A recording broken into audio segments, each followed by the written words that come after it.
PTV, Telebisyon ng Bayan.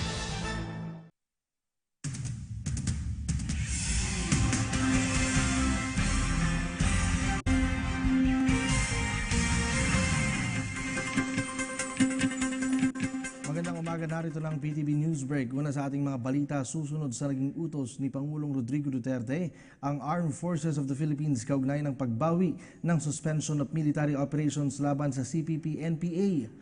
Ayon kay AFP spokesman Brigadier General Restituto Padilla, malaki ang panghihinayang nila sa pag-aalis ng ceasefire na ipinatupad noong Agosto ng nakaraang taon na sana'y tutuldok na sa labanan sa pagitan ng militar at ng rebeldeng grupo.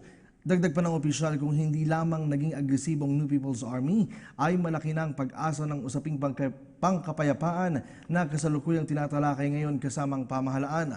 Matatanda ang 3 sundalong nasawi kamakailan matapos na magtamo ng mahigit 20 tama ng bala sa iba't ibang bahagi ng kanilang mga katawan.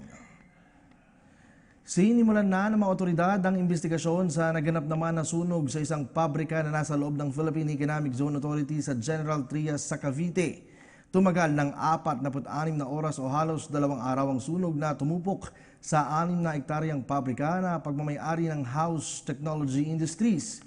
Ayon kay Philippine Economic Zone Authority Director General Charito Plaza, sisiyasating maigi ng mga investigador ang lugar at sisilipin rin kung sumusunod sa patakaran na ipinatutupad ng PEZA ang kumpanya, kasama sa pagsusuri ang kalagayan ng mga trabahador. Samantala, sinabi naman ni Cavite Governor Boying Rimulya na tututukan ng provincial government ang gagawing investigasyon at tiniyak na magkakaloob sila ng tulong sa mga nabiktima.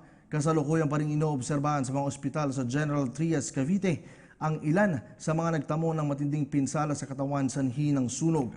Matatanda ang sumiklab ang apoy sa naturang pasilidad Huwebes ng gabi kung saan nasugatan ang mahigit sa 100 empleyado ng HTI. Maaari niyo po kaming sundan sa aming Facebook account www.ptbnews.ph at sa aming pong Twitter account @ptbph. At yan po ang mga nakalap na balita sa oras na ito. Ako po yung lingkod Kirby Cristobal. Magandang umaga.